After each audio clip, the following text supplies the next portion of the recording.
So hello, everybody. I'd like to welcome you to today's panel discussion on sharpening your executive focus, brought to you by the Wisconsin School of Business Center for Professional and Executive Development. I'm going to introduce our panel in just a moment, but first a quick word about the Wisconsin School of Business Center for Professional and Executive Development.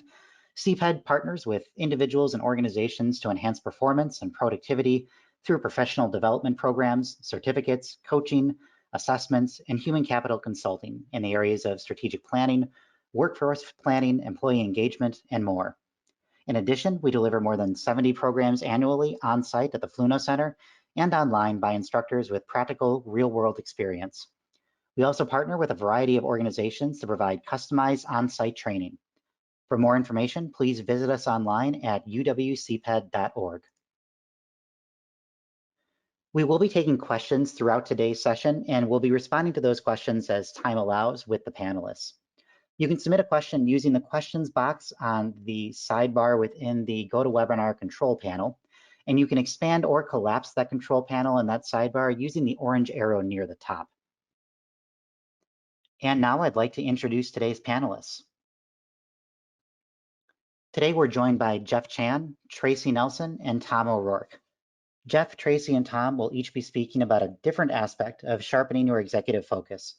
We'll have brief Q&As with each of them and then open it up for a broader Q&A as time allows near the end. Now I'd like to introduce Jeff Chan. Jeff is an instructor and consultant here at the Center for Professional and Executive Development. He specializes in working with companies to improve organizational performance and productivity in change management and business transformation. He has held general management and senior human resource positions with a variety of large international companies, and for the past 15 years has been president of Chan Management Consulting. Jeff is on the board of directors at the Association of Change Management Professionals and works to improve the field of change management through education, professional certification, and advancement of the Change Management Association. Jeff has an MA from Michigan State University in Labor and Industrial Relations. And Jeff, with that, I will turn it over to you.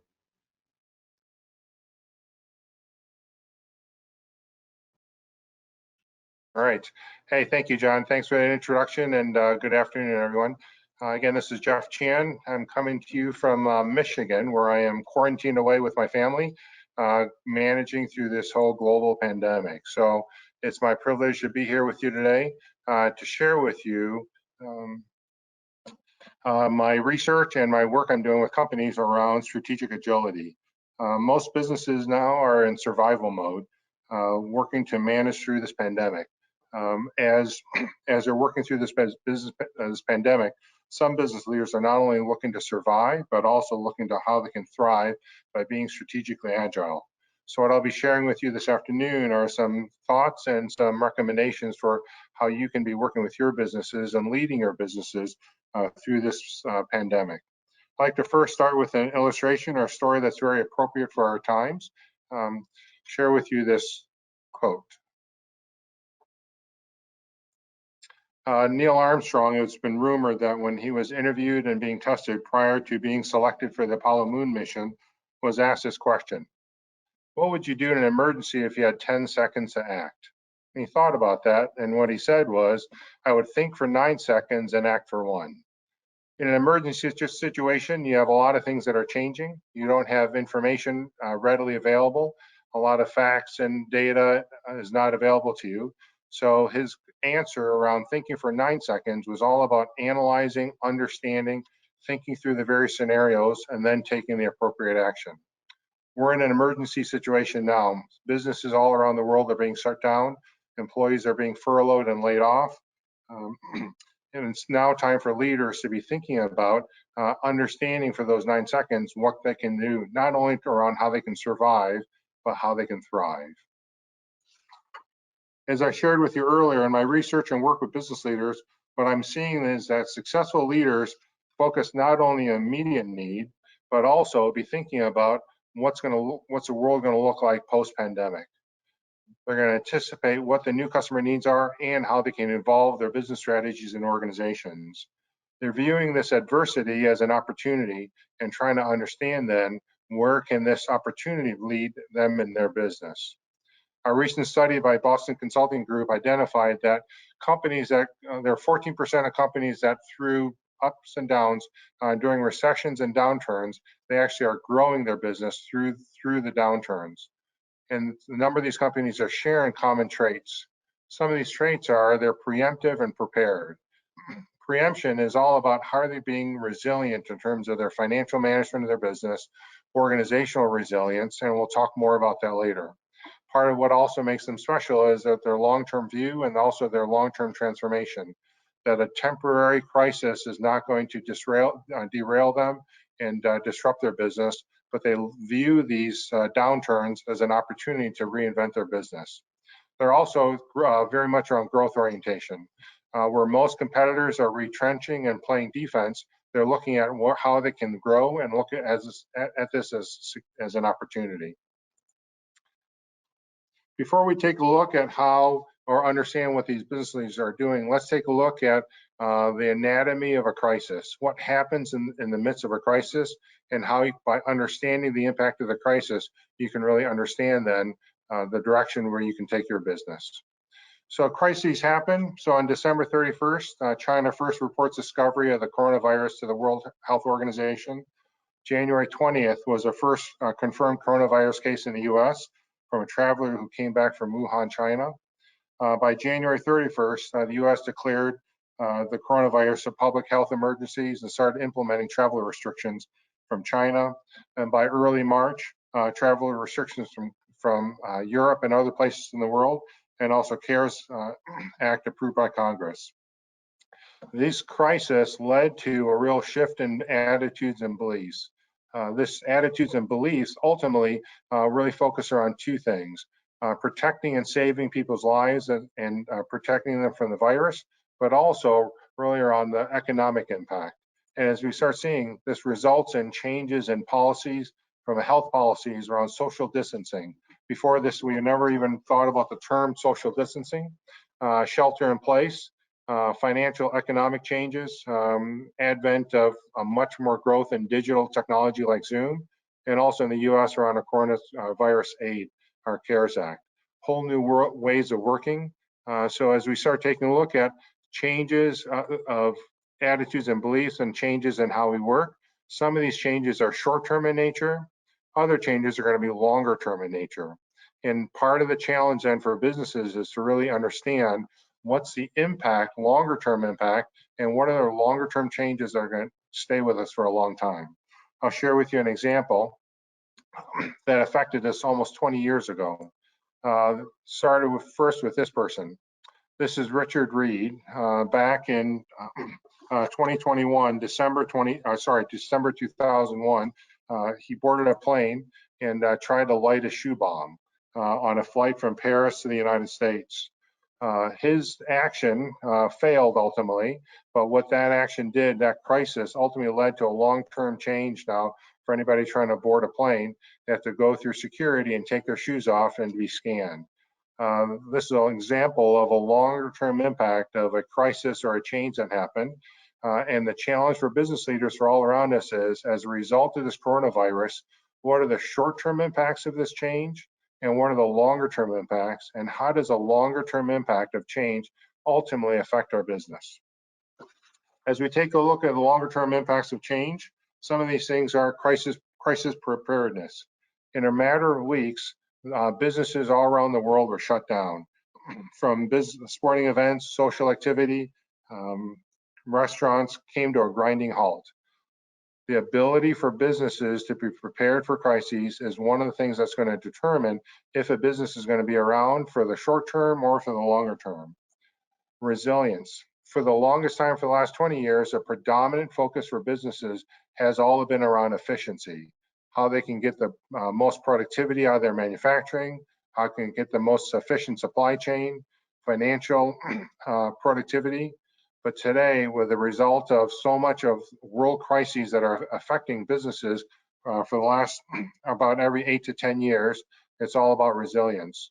In the US, we've had so many different major crises affect us, from the recession to the early 90s, to the tech bubble in the early 2000s, to the 9/11 in 2001, financial crisis in 2008 to 2010, now in 2020, the coronavirus. So much now our businesses are going to be affected by all these different crises have to have this broader focus around resilience. Also, a real shift around nationalistic tendencies.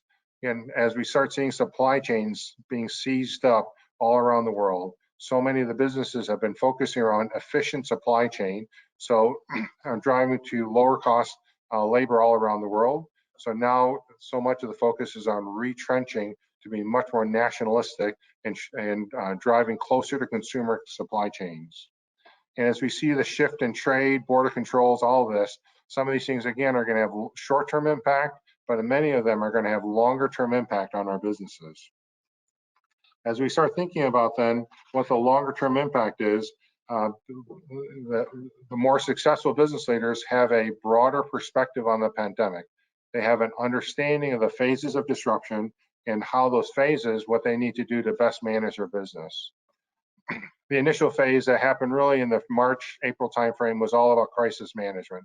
How do we manage our business ongoing? And I'm sure many of your businesses today are going through that crisis management. And also in short-term planning, how we're going to continue to manage through our business in the April, May, June timeframe and continue to serve our customers, manage supply chain, manage our employees. But at some point here, we are hoping for a return to scale. We're starting to see in the news, a lot of different states are starting to open things back up, either end of this week or next week. Places like Georgia and Texas are starting to open back up and starting to open business back up, and the focuses are going to return to scale. A lot of business leaders are focusing just on how do we return to scale. Successful business leaders are really going to be thinking about how can we reimagine the future? How do we start thinking differently about where business is going to be based upon the shift in attitudes and behaviors, and how do we ultimately take advantage of that for our business long term? As a leader, most of the leaders, what they're doing now is really doing three things. One is they're sensing, trying to identify then in the midst of this pandemic, what are the things that's going to be impacting their business, from understanding their supply chain, talking to the customers, talking to suppliers, gathering all that information, understand what are going to be the longer term impacts to their overall business. And once they've identified where the longer term impacts is, exploiting what those could be, and ultimately how that's going to shape their business. As a result of this overall change in business and also this global pandemic, it's no question most businesses are going to have to reevaluate their strategy and understand then longer term what the impact is to their business. Most businesses, what I see that are going to be successful long term, and our recommendation to you is for each one of your businesses to launch a future focused team. What this team is going to be focused on is what is the future of our business that is really checking, take a look at how can we be successful in the long term? How can we reimagine our future? And this team is really going to be around a cross-functional agile team that's going to be charged with these things. One is collecting information on what are the shifts in attitudes, behaviors, and what's a potential impact on our future. Sensing activity, so again, understand not only what's happening with customers, but understanding upstream with suppliers and their supply chain. Two, then based upon this information, developing scenarios for what is potentially multiple versions of the future. And like this framework around mild to wild. Mild is medium, mild changes to today, to wild dramatically different. And from a development of those scenarios, identify options and strategies and tactics that could lead to then where their business could be in the future. From that, start identifying trigger points I start identifying scenario direction. It's the work of this future focused team to be thinking about not around how we can survive this, but how we can thrive as a longer term business, to be able to establish a strategy and direction for our long term. So that's all prepared comments I had. What I'd like to do is leave you with this quote. Necessary focus on the present shouldn't crowd out consideration of the future.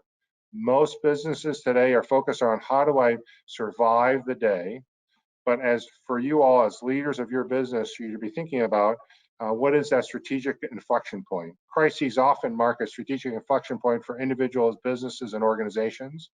So this could be a strategic inflection point for you, your business, and your industry of where you could head in the future.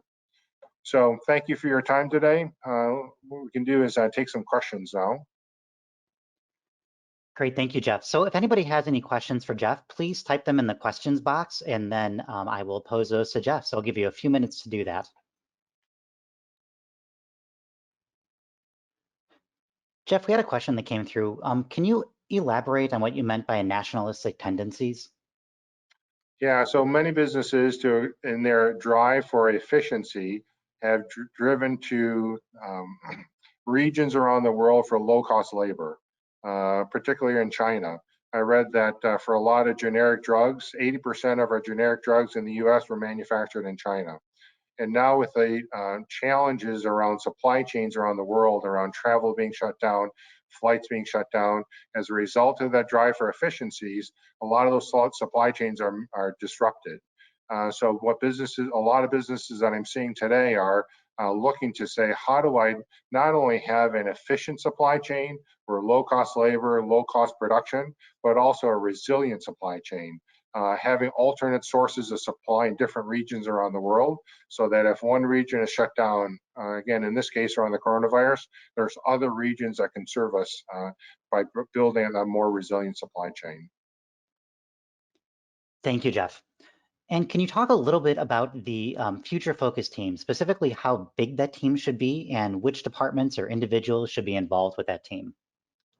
Yeah, great question. So I've seen a lot of different formations of the team. It all depends on the type of business, size of business, et cetera. But I would lay out these kind of general guidelines. The smaller, the better. I would ideally identify 5 to 7 people on this future focus team. People that are your future leaders of your business, that have a strategic, keen insight into your external market, that understand from your customer perspective what are all the challenges and what's going on with your customers. So I'd love to see somebody from sales and or marketing as a part of that team. I'd love to also see somebody from your internal operations, from manufacturing, operations, supply chain, be part of that to understand again the impact on your operations. Also on your supplier side, somebody from procurement or supply that really takes a look at your key suppliers and the impact on there. Somebody from human resources that can understand the impact on talent. Somebody from strategic planning, multiple functions, the cross-functional team that can come together, again, look at all different types of business, and then from those different perspectives, create a scenario to understand, or multiple scenarios of where your future, your business could lie. All right, thank you. And Jeff, how do you balance the sharing of resources between surviving the current situation and planning for the future? Yeah, great question. And I would say it all depends on your business. Most businesses I'm seeing today are spending, 90+% of their time, their energy, their resources on surviving the day. But I would also say that there has to be a focus on how do I not only survive, and that's where the more resilient the business is from a financial perspective and from a talent perspective, they're able to start thinking then strategically around where they need to go in the future. So that's where I would say it doesn't necessarily take an army of people and a lot of resources to be thinking about the future, but there has to be the right people, the right folks that have the right skill set, the right relationships, the right perspective to be able to understand externally what's going to happen in the market and to be analyzing and start thinking about outside forces. Okay, wonderful. Thank you, Jeff. And just a reminder to everybody, we will have a broader Q&A at the end of today's presentations as well. And with that, I would like to introduce our next panelist. All right, I would now like to introduce Tracy Nelson. Tracy is a senior human resources and talent development executive with more than 30 years of business experience across a wide range of industries, including healthcare, financial services, manufacturing, insurance, and nonprofit. Tracy serves as an adjunct faculty in the MBA Strategic Human Resources Management program for the Wisconsin School of Business at the University of Wisconsin-Madison. She has earned her Senior Professional in Human Resources designation, Certified Professional in Learning and Performance designation from the Association for Talent Development, and Strategic Workforce Planning certification from Human Capital Institute. Tracy is a ProSci certified change management consultant and focuses on helping organizations with their talent and leadership development needs. And Tracy, with that, I'm going to turn it over to you. Thank you, John. Okay, as John mentioned, I'm really going to be focusing on talent today and how we address current and future needs in our workforce. So as Jeff nicely set up for us, we certainly are living in interesting times right now, uncertain times that are challenging for our organizations and for our workforce. Yet these times also create an opportunity for us to think a little bit differently, to examine how we might pivot and shift as we move our businesses forward. So it's an opportunity to look at how we support our current workforce or support our workforce in these current times, yet also think about how we might strengthen our organizations for the future. So what you'll see on the screen right now is a recent survey that was done as we think about how to support our employees in the now. Some of the top issues on employees' minds right now, you can see that job security is higher on the minds than even our employees' own personal health. Other key challenges employees are facing right now, in addition to their job and financial security and their health and well-being, are dealing with family issues and needs. Many employees are working from home and juggling childcare and homeschooling as well, and just trying to figure out how to be productive and get their work done in this new remote or virtual environment. So it is a challenging time for our workforce as we look at how we can support them going forward. So some tips for that. Going back to some of the fundamentals, it's important to be visible as a leader to your workforce. Many CEOs and senior leaders are doing virtual huddles or sending out videos to stay connected to their workforce. We also know it's important always for leaders to role model the way. Our calm in the midst of chaos and uncertainty can really help set the tone for our workforce as well. We want to acknowledge the real fears and concerns that our employees are having. We don't want to sugarcoat our current reality, but we do want to express confidence that we can weather the storm and there's a brighter future ahead. We can also develop a strong internal communication plan and schedule. So thinking through who are all the different stakeholder groups that we really need to be staying connected to right now, our employees, our leaders, our vendors, our customers. Think through that and come up with a plan and a schedule for how you're going to get information out. We know that in the absence of information that people often make it up and often assume the worst. We also know from neuroscience that our brains really dislike uncertainty, and people need different things to feel safe. We don't want to assume we know what those things are, so it's a great time to take a temperature check in your organization by perhaps doing a pulse survey and asking your employees what they need right now. Another thing we can do is just keep focusing forward. It's important to provide clear direction and purpose always, but it's even more important during these times where it's easy for misalignment to occur during crisis. So we want to, even while the ground's moving underneath us, we want to provide that clear direction and purpose as best as we can, but also acknowledge that we may not have all the answers and we do need to be agile in the current environment, and we can communicate that to employees. Another thing we can do is just build on the strengths of our current culture while we're embracing experimentation and trying new things. So for example, if we have a very mission-focused culture, how can we leverage that right now to keep our employees engaged during these times, while also encouraging people to try new things and to experiment? These are good messages for our workforce right now as we're all adapting to our new normal. And lastly, where can we leverage opportunities to upskill or reskill our talent during this downtime? I don't know about you, but there's been many times I've said, I wish I could just stop the world and take this class or go through coaching. So if you're in a business where you are experiencing a bit of a pause, how can you leverage that pause to grow and develop the skills of your leaders and your employees right now to better position them for success moving forward? So we've talked about some ways to support your workforce now, but I really want to focus on how do we strengthen our talent strategy for the future. So as Jeff mentioned, as we look at potential shifts and evolution in our business strategy, it's very important that we look at aligning our people and talent strategy to these shifts as well. We also want to look at our culture because we know culture and strategy need to be very aligned.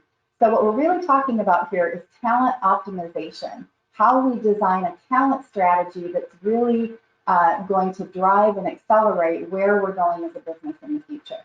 So let's talk about how to do that. So my where to start tips for you is really start by assessing your current talent strategy. So when you look across components of talent strategy, like talent acquisition, onboarding, employee experience, retention, engagement, competencies, performance management, succession planning, talent and leadership development, as you look at many of these components, just ask yourself the question, how effective are our current practices? It might be helpful to do a SWOT analysis on each of these areas, determining what our strengths and weaknesses and opportunities are. Two other very key questions to ask when you're assessing your current talent strategy is how well do your strategies in each of these individual areas align with your current strategy, or are they misaligned? And also, how well integrated are all of the components of your talent strategy? We're often doing good things in our organization, but have we really brought these together in an integrated and comprehensive and cohesive way so that they serve as an accelerator for where we're going in terms of our strategic priorities? So we talked about assessing current state. Let's look at where to go and share some where to go tips. So what we're really talking about here is what do we need from our future workforce in the next normal? And strategic workforce planning is trying to take a future forward look, not at our current talent needs, but really trying to pull out that crystal ball and look at what might we need in the future. We're trying to forecast our future workforce requirements. And just like many organizations, when they're in the business planning process, do scenario planning, it can be very powerful to do scenario planning when it comes to determining your talent strategy as well. For example, as we move forward, what might we do if talent is plentiful and it's easy to find employees who have the skills that we need? Your strategy in that case might look a little different than if in our next normal, it's difficult to find people that have the skills that you need. So doing some different scenario planning can help you come up with a powerful and agile strategy for your talent. You want to do a gap analysis of where you are now and where it is you want to be. And some of the components that you'll look at are organizational design, how your departments are structured, how your roles are structured. Do some roles need to be redesigned? Does some talent need to be redeployed? Tom's going to be talking more about this when he shares in just a moment. You're also trying to forecast what are those future skills and competencies that are going to be needed in my organization in the future. We know that business is transforming through digital transformation. We've heard the stories about how machines may be taking over some of the jobs in the future. So how can we look in that crystal ball and identify the future skills and competencies we'll need in our workforce? Another where to go tip as you're thinking about your future talent strategy, some key questions that you can ask is how are we going to keep our talent strategy aligned with our business strategy as our organization shifts and evolves? So we talked about business strategy needing to be agile. How can we come up with an agile talent strategy as well? How do we keep all of our talent practices integrated and working together? How are we going to measure success? What metrics will we use to track? Might we come up with a talent scorecard to track some of our key metrics and make sure that the practices that we're using are effective and are helping our organizations? And how can we build the internal capabilities of our people managers to effectively lead and reinforce our talent practices? Well, HR often owns talent strategy. The on-the-ground way to lead our talent practices is typically done by our people leaders across the organization. So how can we continue to build their capabilities? Lastly, we'll talk about how a shift in strategy also often means a shift in culture. Culture is those underlying norms, behaviors, and values that really drive how we operate in our organizations each day. They're that set of unspoken rules for what it's like to really work here. So in terms of assessing your current culture, you can start by asking two key questions. What are the current cultural strengths that are going to help us successfully achieve our new strategy? And what might be current cultural barriers that would hinder us? So for example, if moving forward, we want to be an innovative, agile organization, yet in our culture, we often shut down new ideas, or when people try new things and they're not successful, we are critical of the project or critical of the people, then those are some behaviors that might inhibit us from being that innovative leader in our strategy going forward. So we really want to assess where we're at with our current culture. And because culture can be kind of a squishy thing, it can be helpful to measure culture. And some really powerful tools to measure culture are the human synergistics assessments. So OCI stands for Organizational Culture Inventory. It measures a set of behavioral norms in your culture, and it basically categorizes culture into three different areas. Constructive norms, which are humanistic, encouraging behaviors that tend to motivate and engage our workforce. Passive defensive behaviors, where we might be protecting ourselves and not sharing new ideas, or aggressive defensive behaviors in our culture, which are about more power and status. So the organizational culture inventory helps us measure our culture. One of the things I really like about the human synergistics tools is they are very well researched, evidence-based, and validated tools. They are a way to take culture, which again can be subjective and squishy, and you have real data through which to create action plans to evolve your culture. The OEI is more like an engagement survey, the organizational effectiveness inventory, and organizations can use combinations of these tools to really get a great snapshot of their culture and their effectiveness as an organization. So we've talked about assessing your current culture and some ways you can do that, including some ways you can measure your culture. My next where to go tip for aligning your culture to drive your future business strategy is just to ask them three key questions. What are 3 to 4 workplace behaviors that must become cultural norms to achieve our evolved organizational strategy? So how can we identify behaviors that are going to be really important to us as our business evolves? And then what can we do to drive and encourage and enable those needed behaviors? And how can we then also incorporate them into our talent strategy and our everyday practices? So it's important to think about a talent strategy and culture change as a change initiative in an organization. These things take time, they need to be monitored, they need to be tracked. So treating them like a change initiative can be helpful and set the initiative up for success. Also, we know that just like business strategy shifts and talent strategy shifts, culture has to be able to shift too. So we want to be agile when we look at how we evolve our culture as well. Those elements really need to work together to really optimize organizational performance. So we've talked about some ideas for supporting your workforce right now through these uncertain times, and also talked about some ways we can strengthen our organizations for the future. So at this point, I will open up for some questions. All right, thank you, Tracy. So again, go ahead and type your questions into the questions box in the GoToWebinar control panel. Tracy, one question we did have come in regarded making a business case for not eliminating all development during these tough times. And for example, how do you ensure that your leaders are effective not only now, but in the future? And how do you help people make a case for that within their organizations? Okay, so I'll start, I think the first part of the question was how do you make a business case for development right now? So certainly those are difficult decisions for organizations right now where financials may be tight.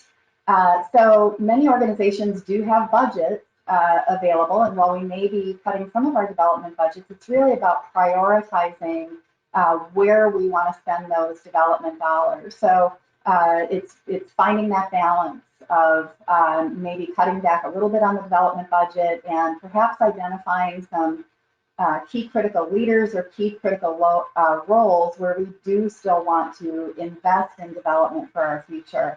We know because there is a lot of research out there that investment in developing our talent definitely pays off in terms of ensuring that we're able to engage and retain our workforce. And I'm sorry, the second part of the question, John? How do you help an individual make the case within their organization that it's important to prepare leaders to lead not only during these difficult times, but also in the future? Yeah, so, you know, development is an ongoing process.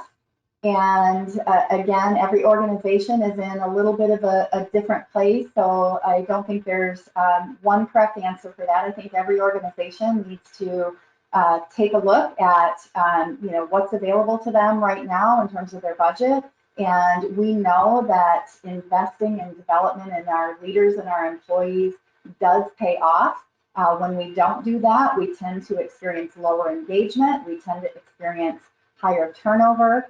And so we know that there's cost to those things too. So again, it's finding that right balance and realizing that we may need to make some tough choices right now, but if possible, it would serve us best in the long run to continue to invest in development of our leaders and staff. Okay, thank you. And I think we'll have time for one more. And as a reminder, we will have some questions at the end here as well. So Tracy, do you feel it's better to do a culture survey or an engagement survey?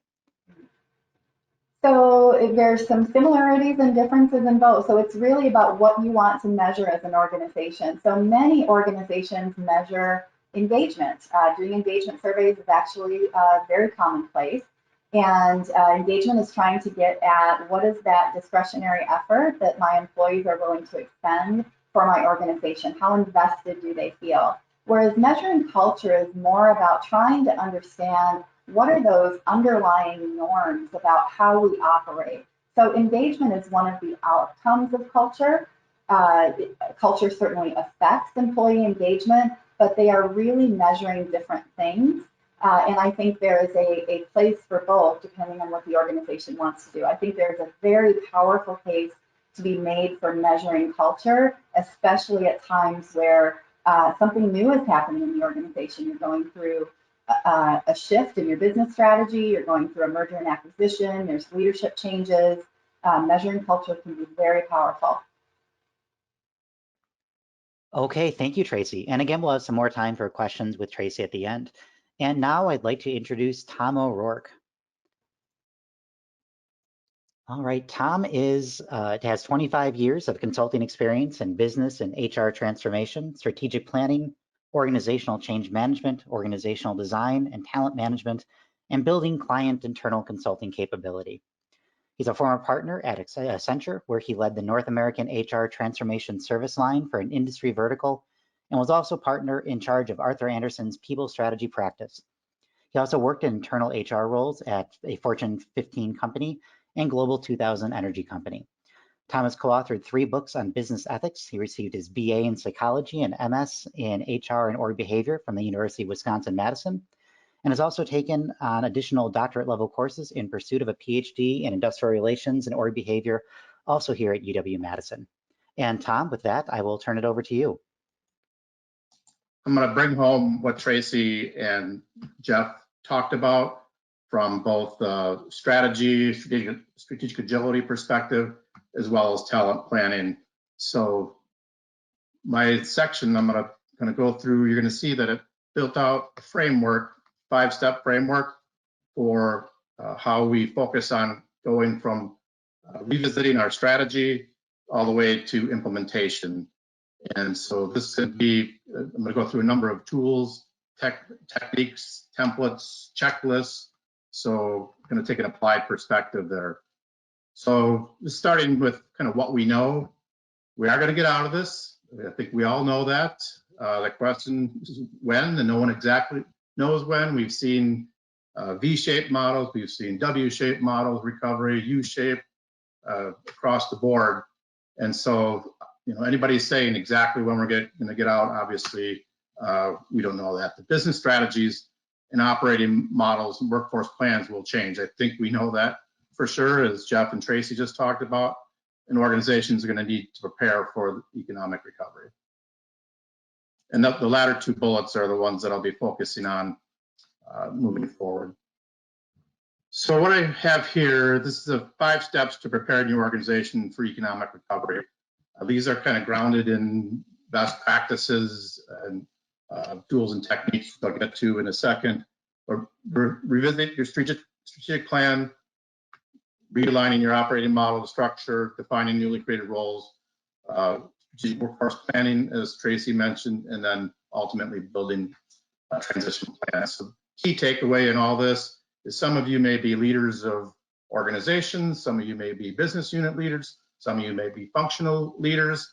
The idea here is this framework can be applied across the board.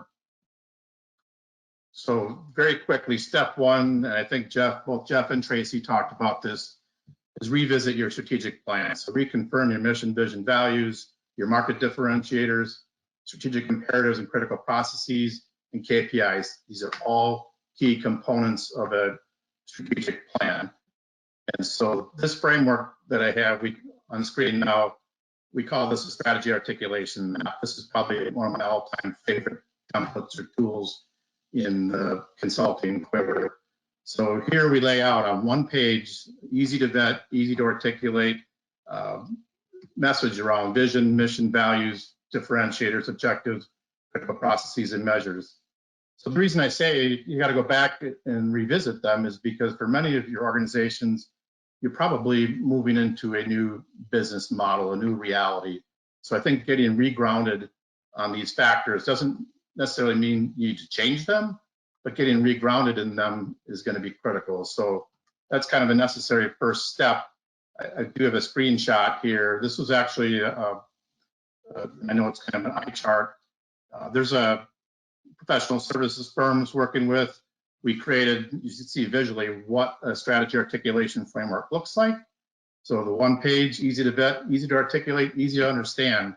So I also use these then moving forward as your foundation for any initiatives coming down the horizon, which there's going to be many, and I think there's going to be a lot of competing priorities, as Tracy mentioned. So we use these as a filter to say, is this on strategy, this effort, or is it not? Just a side note, I know a number of companies work with this strategy framework actually hangs on the walls of employees. And so that's, again, in the spirit of grounding them. Second step is realigning your operating model structure to your strategy. So we built our strategy. What should our new operating model look like? And does our operating model need to change? So a couple of things to call out here is prioritize organizational design principles. I'll show you an example in the next slide. Evaluate your operating model against those design principles, score them and adjust accordingly, recalibrate, and then lastly, assess the spans of control. So two tools I'm going to show you right now. And for all these tools, many of you probably have them in your quiver or your HR department does. These are just a couple that I've elevated that I've been helpful in the work that we do. So one is the tools for acceleration org design principles checklist. So if you look down the left-hand column there, these are probably some of the most common organizational design principles. So what we do, or companies do, is go through the exercise of prioritizing which ones are most important to them. These principles reflect the business strategy. They're focused on future state. As I mentioned earlier, previous slide, we also use these to score our new models. So we may be switching from a geographic model to a service line model. We may be switching from a professional services firm model to another model. So what we do though is score against these principles. Spans of control, I mentioned this is probably one of the key tools that's being used now from a workforce planning and org design perspective. Essentially, it helps you identify what spans should exist for what parts of the organization. I think there's a common misnomer that we should have very similar spans by level, director, manager, et cetera. We tend to take a point of view that it should be more functionally based than necessarily level based. Level is important, but function is critical too. The dynamic nature of different functions, the nature of the work experience required, et cetera. So again, highlight here, this is a spans of control analysis tool, and this is part of the framework where we would apply such a tool. It can be applied elsewhere, but in the spirit of the context of this framework, that's where we drop it in. Step 3, there's going to be newly created roles. There's going to be roles that may no longer exist in your future state as you're coming out of coming into the economic recovery. So a couple things I wanted to call out, mostly is around this last bullet point, confirm that your core competencies are aligned to your strategy. This is absolutely critical. So what I have on the screen here, these are probably the most common core competencies, and I put together a checklist. You can see those down the left-hand side. The activity as you begin as leaders to come out of into the economic recovery is revisit these core competencies or build a core competency model. Core competencies are required of all employees. So we talk about leadership competencies, we talk about functional. Here we're talking specifically about the competencies that all your employees should have. And these align then back to your org design and ultimately back to your strategy. And the last bullet point here, we use these for selection, performance management, employee development. So most of your organizations probably have core competencies. I think now is the time as we're coming and moving through economic recovery to revisit those. Step 4, realign your strategic workforce management plan. So Tracy talked a bit about strategic workforce planning, this whole idea of we need to define the supply and the demand and build a gap to close the supply and demand, build activities to do so. One thing, a tool I want to call out here is this first bullet point, is categorize roles, identify key, core, non-core, and non-essential. So what are you talking about here, Tom? So this screen is a tool we call job segmentation analysis. So instead of treating all roles the same in an organization as you're doing workforce planning, we go through an exercise of identifying which ones are key to the organization, core, non-core, and non-essential. And then you build your strategic workforce plan depending on which thread or bucket the roles land in. So again, many of you probably already have some type of job segmentation tool. This is the time to revisit it and identify what are your critical core, non-essential roles. Okay, step 5, build a transition plan and implement.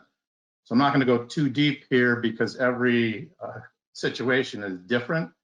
The key messaging on this slide is the timing tagged to market recovery. So a number of companies working with, and Jeff mentioned earlier, this 14%, which I think that number is probably growing now, who are already future focused, looking through a lens, the future, building out frameworks like this and content. And they're now at a point where let's define a date or let's kind of trigger when we're going to implement. And that's where it's kind of tagged to market recovery. So the idea of being future focused and prepared is to be ready when that recovery starts to kick in. You will already have, using this 5-step framework, will have already built those plans out and addressed them accordingly. Last thing to call out on this slide, and just to highlight what Jeff and Tracy were saying all along about change management. In any transition plan, be sure to address the change management risks and barriers that might exist. And those may be different now coming out of recovery or into recovery. So this last slide, I just wanted to highlight, this is the 6th step, to thank your workforce. Here's my prediction. I mean, we've all been through, any client I'm working with, I've never seen the workforce more stressed and just tired, stressed, a lot going on. There's emotional things, work from homes, homeschool, all those factors. Just thanking your workforce, it probably seems like a firm grasp of the obvious, but my prediction is that as we come out of this situation, that issue that we were dealing with before this all came down, i.e. employee retention, is going to surface back up. So now I think is the time to begin thinking and getting your workforce more engaged, to tie back to what Tracy said about engagement. I think getting into their hearts and minds now as we come out of recovery is going to be, or into recovery, is going to be critical. So that kind of concludes my prepared remarks on the 5-step framework and the tools. So, all right. Thank you, Tom. And with that, I'm going to take control back and I'm going to open up the floor for a Q&A of Jeff, Tracy, and Tom. So if you have any questions for anybody, please type those in the question box. Okay, so some questions are coming in. Would one of you be able to speak to how you see teleworking and telepresence impacting an organization's culture, and what organizations can do with a workforce that is now distributed unexpectedly? I can take that one. So how does an organization solidify their culture when their workforce is no longer together? I think it takes a whole new plan. We talked, or I spoke earlier about how culture shifts and culture evolution really need the change management plan to help you manage and track progress. And so I think your plan for culture evolution would just look a little bit different when your employees are working more remotely. So that will take a little bit more creativity. Again, but a lot of what we're seeing already in terms of trying to continue to keep employees connected and engaged is a lot of virtual huddles and connecting teams that way. Again, those key messages coming from leaders that tie to our organizational mission, vision, values, and the behaviors that we really value as an organization. The messages about where we're going in the future and what we really need from our workforce. The messages around experimentation, trying new things, thinking differently. So whatever those key messages are and those key behaviors are that we're wanting to drive in the organization as we go through these changes, you incorporate those into just different ways of connecting with your employees. So while communication may have looked different when it was in person, again, it was still around key messages that we're trying to reinforce again and again with our workforce. It just looks a little bit differently in the virtual environment. And again, we're tracking progress and measuring and pivoting and shifting and trying new things. Yeah, and just to add on that. Go ahead, Tom. Okay, say just to build on that in the virtual working environment, the single best practice I've seen companies adopt is the 50-minute meeting with 10 minutes to move to your next meeting. I don't know about folks on the call, but I know a number of my clients can potentially be sitting in the chair for hours on end. So I've seen a few companies now where they'll, instead of having the full hour meetings, will end at 10 minutes early to allow people to get up, move around, shift, do whatever they need to do before going back to back. So it's something I've observed from the virtual meeting content. And we're still wanting to coach to the cultural behaviors too, just like if we were in person and we're coaching our employees.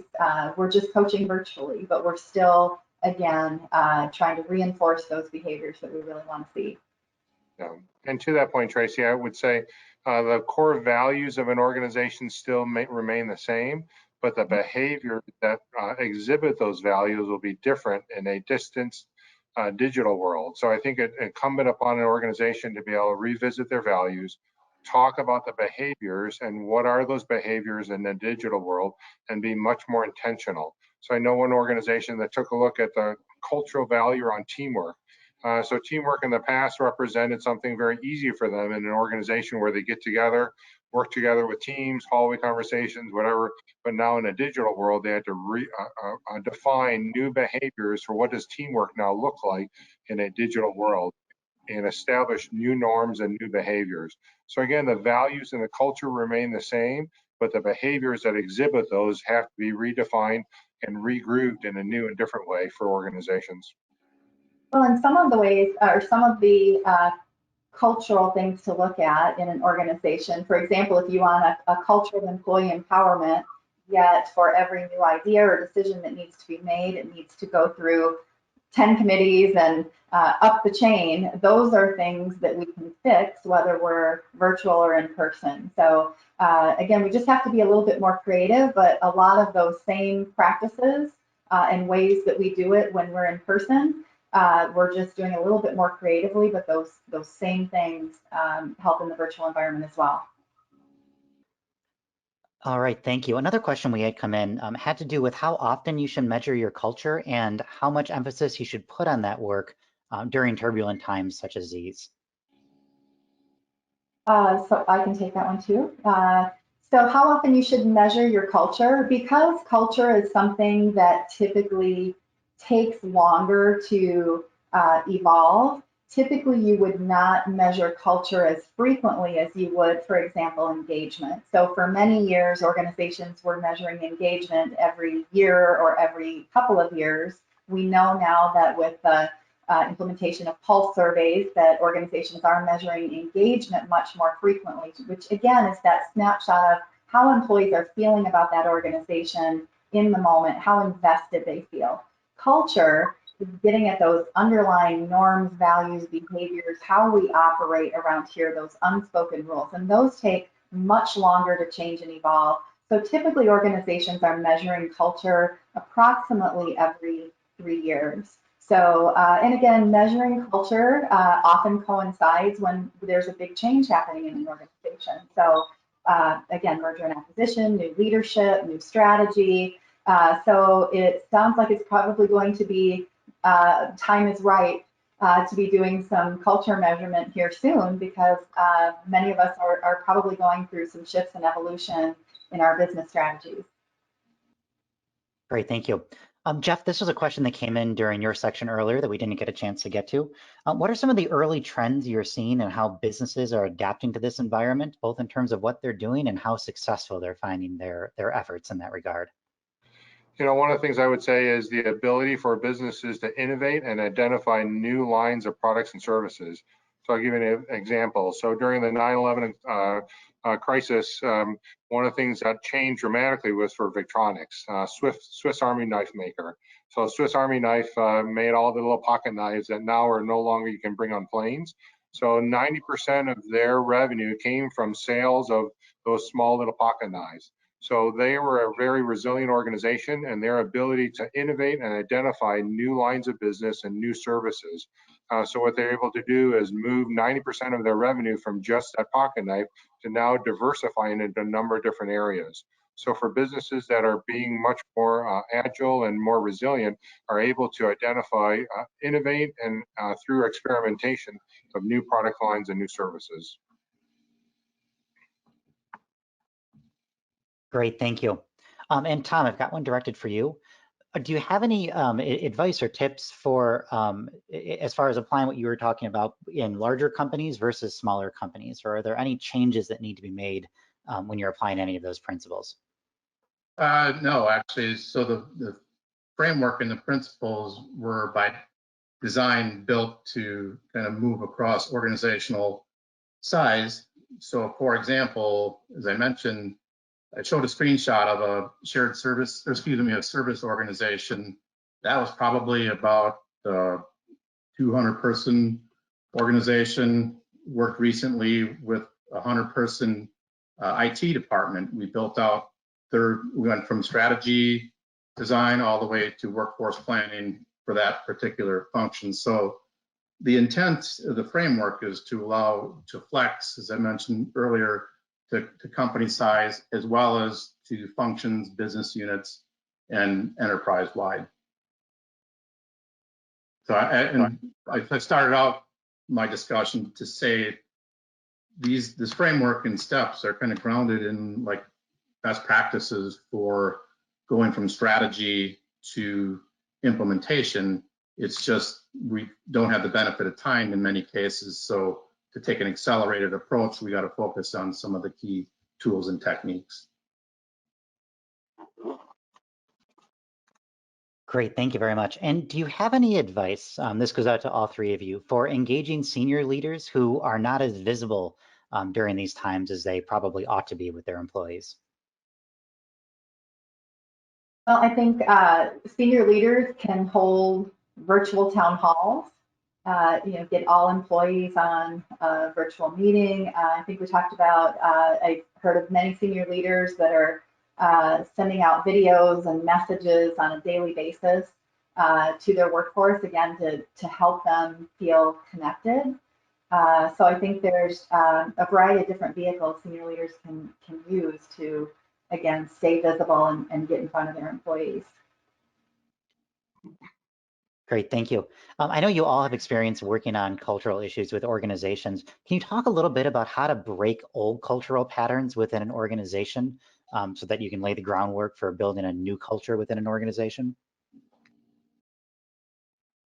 I don't want to hog all the questions, guys. So I'm happy to answer it, but yeah, by all means. I would say one of the things I think that's critical, from a cultural change perspective is having a clear business case. So before the organization embarks upon looking to change the culture, really identifying on multiple levels, why does the organization need to change? What's in it from a business perspective? What's in it from a leadership perspective? What's in it for the individual employees?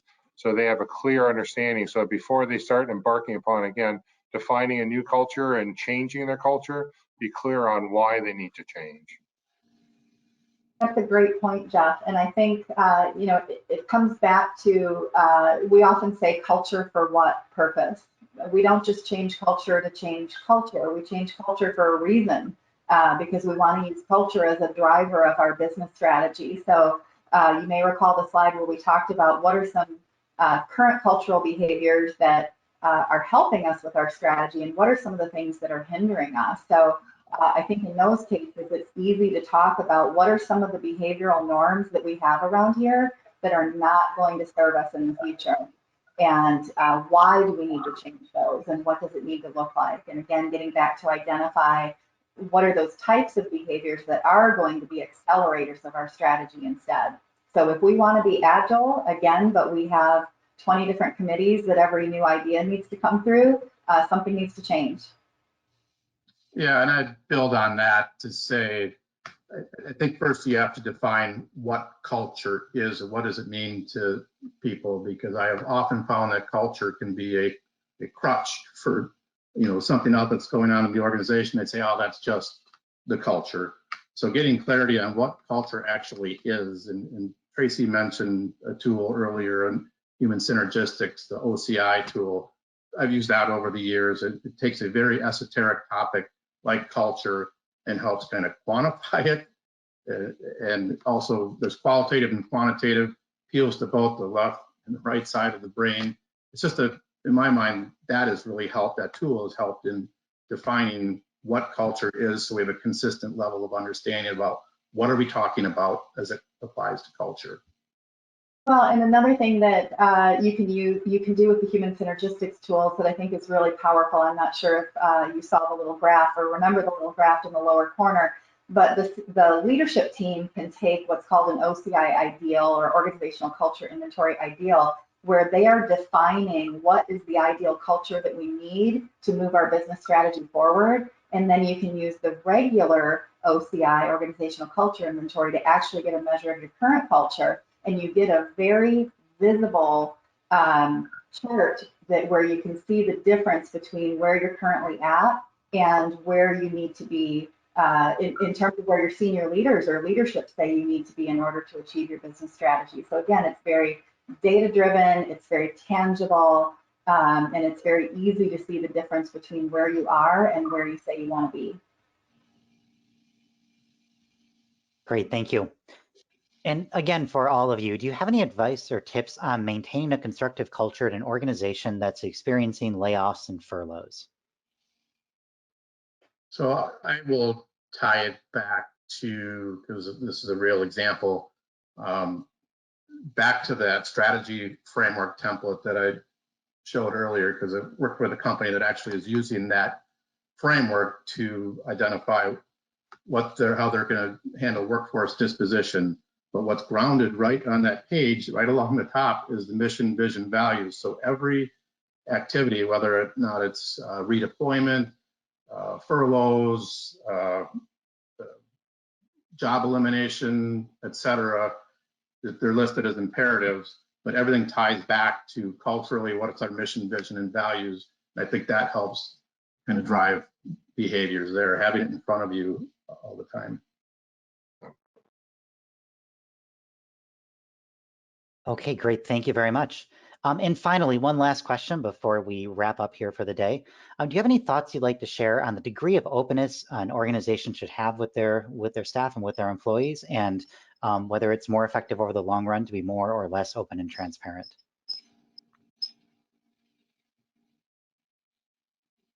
I'll start with that, although I'm very much a transparency kind of person, and I do think it ties back to culture. I mean, what is your culture? One where there is open and honest communication. We're going to let people know what we know as we know it, as we move along.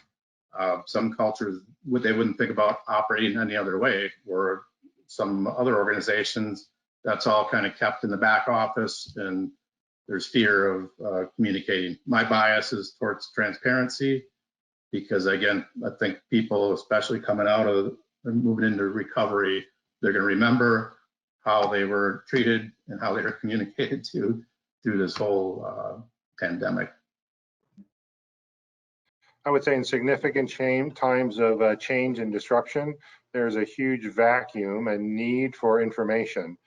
So if the senior leaders of the organization aren't going to fill that need by providing information, connecting the employees, then they're going to go someplace with that information. And many times they may go to the latest rumor around what the latest rumor is for their organization, who's going to get laid off or furloughed, or what the impacts are. So it's going to be the leader's choice to either fill that void with a proper information and proper connection to the employees, or again, let the rumors take control. All right, well, thank you all very much, and thank you to everybody who submitted questions today. We did have some we weren't able to get to, so apologies for that. Want to thank you, Tom, Jeff, and Tracy for joining us today, and for sharing your time and expertise with us. Yeah, thank you. Thank you, everyone, for joining. Thank you, everyone, for taking the time to join us. As a follow-up, a director from our corporate learning team will be following up with you later this week via email with a link to the recording of the webinar. Also included in that email will be a link to set up a free discovery session with our team to further discuss your business challenges and any human capital issues facing your organization. We can work with you to design strategies to re-engage and reunite your workforce, understand and upgrade your workforce capabilities, navigate M&A issues, and reduce risk and improve results, as well as implementing strategic workforce planning. So thank you all again for your time today, and we look forward to discussing how we can help you and your organizations through this time of significant change. Have a wonderful afternoon.